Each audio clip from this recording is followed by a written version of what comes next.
आनंद स्वामी সেইখানে বৰ ধুনীয়াকে লিখিছে काशी जाए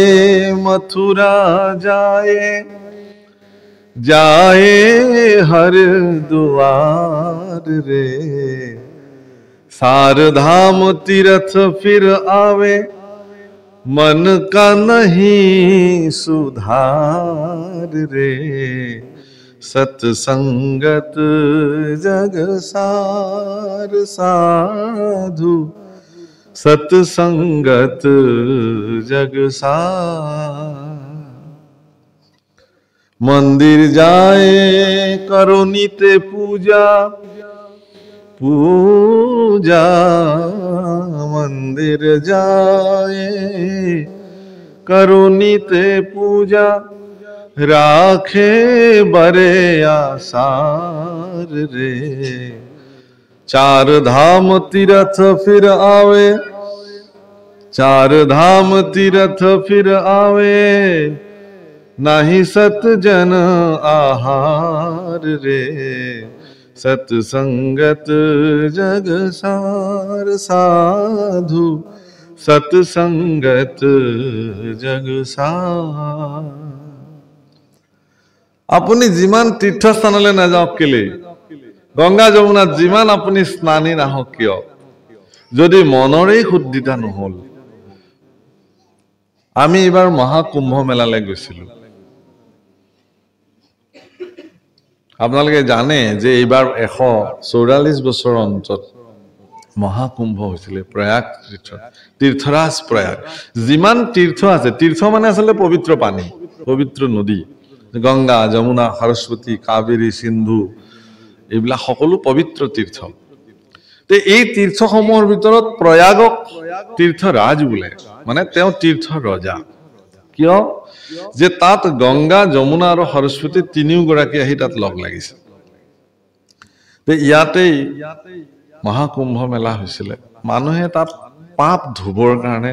বহু মানুহ গৈছে তাত লক্ষ লক্ষ মানুহ গৈছে আৰু কিছুমানে কিয় গৈছে তাত ভকত সজ্জন দৰ্শনৰ কাৰণে গৈছে কিছুমানে গৈছে কি তাত এটা কথা খুব চৰ্চা হৈছে কিন্তু যিমান সজ্জন পুৰুষে তাত ভাগৱত ব্যাখ্যা কৰিছে পুৰাণ আদি শাস্ত্ৰসমূহ ব্যাখ্যা হৈছে আমি গৈ গৈ শুনিছো তাত কৈছে যে এজন ব্যক্তিয়ে যদি তেওঁ জানি শুনি পাপ কৰিছে অপৰাধত লিপ্ত হৈ আছে তেওঁ আহি ইয়াতে ডুবকি লগালে তেওঁৰ পাপটো শেষ হৈ নাযায় যদি মোৰ অজ্ঞাতে কিবা পাপ হৈছে মই ক'ব নোৱাৰো প্ৰভু কেনেবাকে যদি মোৰ জীৱনত কিবা অপকৰ্ম সাধিত হৈছে হে ভগৱান মই তোমাৰ চৰণত সকলো নিবেদন কৰিলো এই বুলি যদি কোনোবাই স্নান কৰিছে সেইটো বেলেগ কথা মই ইয়াৰ আগতে 2001 চনত মই প্ৰয়াগলৈ গৈছিলো তাত মোৰ এজন বন্ধু আছে মনীষ চতুৰ্বেদী বুলি তেওঁ মোক এটা কাহিনী কৈছিলে তেওঁ মোক লৈ গৈছিলে স্নান কৰাবলৈ তেতিয়াতো মানুহ বিশেষ নাছিলে নাও এখনত উঠি গৈ আমি স্নান কৰিছো যত গংগা যমুনা সৰস্বতী লগ লাগিছে সেই স্থানত তেওঁ কৈছে যে পাঠক जी यहाँ एक कहावत है कैसा बोले जो लोग यहाँ स्नान करने आते हैं वो लोग उन लोगों के मन में एक विचार होता है ऐसा कि वो आएंगे जितना वो जीवन में पाप किया है सब वहां पे डुबकी लगा के सब पापों को नष्ट करके पूरा पुण्य शरीर लेके घर में जाएंगे लौट के ऐसे इनका सबरे एतु मनत धारणा থাকে যে মই জি পাপ কৰিলো ইয়াত আহি পেলাই মই এইবোৰ সকলো ধুই পেলাই যাম তেওঁ কৈছে যে পাপ বিলাক আকো মানুহতকেও বলে চতুৰ পাপ বিলাকে বলে ভাবিছে কি যে তই গোটেই জীবন মুখ লৈ পেলাই মজমস্তি কৰিলি আৰু আজি কথা নাই বতৰ নাই মুখ তই গংগাত ভহাই দিবলৈ আহিছ যা এই বুলি বলে এই পাৰতে যিবোৰ কাপোৰ কানি খুলি থয় বেগ চেক থয় তাতে বলে পাপ কেইটা বহি থাকে যা তই গা ধুই আহাগে বলে আমি কিয় যাম তোক এৰি তই আমাক লৈছ আমিতো নিজে অহা নাই जब पाप सब वो अपना कपड़ा उपड़ा बेग बिस्तर जहां रहते हैं वहीं पे पाप रहते हैं और वो बिना पाप की शरीर जाके गंगा में नहाते हैं यमुना जी से नहाते हैं फिर नहा वहा के जब आके कपड़ा उपड़ा पहनते हैं तो अपना अपना पाप साथ में फिर वापस घर में लौट के आते हैं বুলি কৈছে আৰু তেওঁ খুব ৰসিক কৰি কথাটো কৈছিলে কিন্তু কথাটো বহুত তাৎপৰ্যপূৰ্ণ কথা যে আপুনি আজি এইখনো গংগা স্নান দেই প্ৰভুকল মনত ৰাখিব এই আজি ইয়াতো গংগা আপোনালোকে স্নান কৰিছে তো এই গংগা স্নান কেনেকুৱা তহিতে গংগা তহিতে গোদাবৰী ক'ত য'ত কৃষ্ণ কথা প্ৰবাহিত হয় সেই শ্ৰেষ্ঠ তীৰ্থ স্নান তো গতিকে আজি এই আমাৰ বৃহত্তৰ কালুগাঁৱৰ এই কোৱামাৰা ভগতগাঁও ৰাইজৰ যি নামঘৰৰ মজিয়া আজি কিন্তু এই পবিত্ৰ আজি দুটা দিনে এক বিশেষ তীৰ্থ ক্ষেত্ৰলৈকে ই ৰূপান্তৰ হৈ গৈছে আৰু আপোনালোকৰ সজ্জনসকলে আচলতে ইয়াতে কি কৰিব আহিছে স্নান পান আচমন কৰিবলৈ আহিছে এইটো আচল স্নান প্ৰকৃত স্নান এইটোৱে কিন্তু এই স্নানটো কেনেকুৱা ই নিৰৱধি হ'ব লাগিব এই স্নানটো কেনেকুৱা নিৰৱধি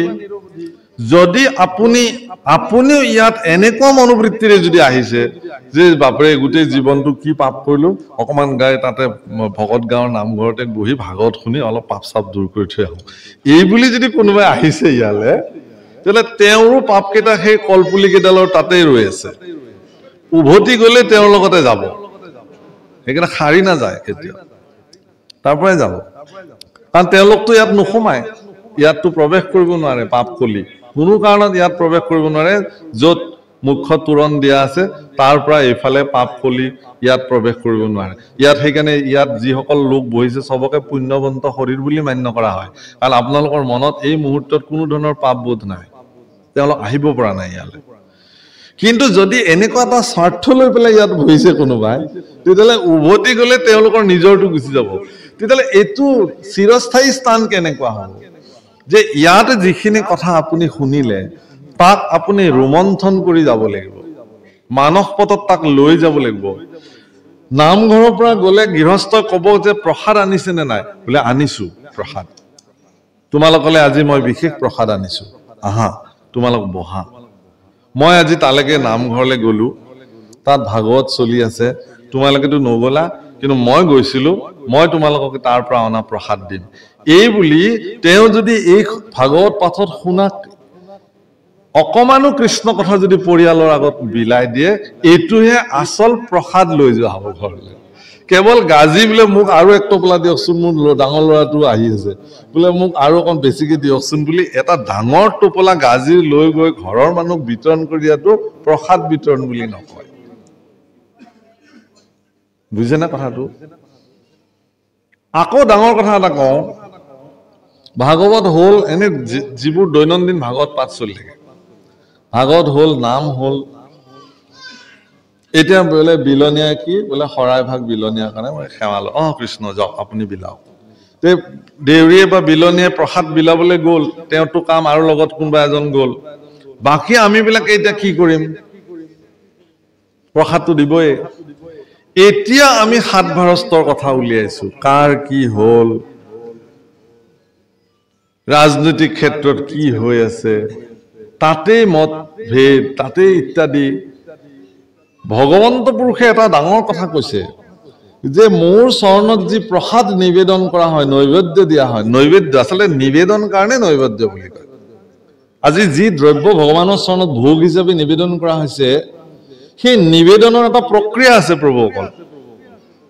বোলে আপোনাকে নামটো প্ৰস্তাৱ কৰিলো আপুনি যাওক প্ৰসাদখিনি শৰাই ভাগ নিবেদন কৰি আহক তেওঁ গ'ল আৰু শৰাইখন পাতিলে আৰু তাতে মগু চাউল কল দিলে দি আৰু কলপাতখন ঢাকি পেলাই প্ৰভু ভগৱানে তেনেকে নৈবেদ্য গ্ৰহণ নকৰে কেতিয়াও লক্ষ্মীয়ে সোণৰ থালত ভগৱানক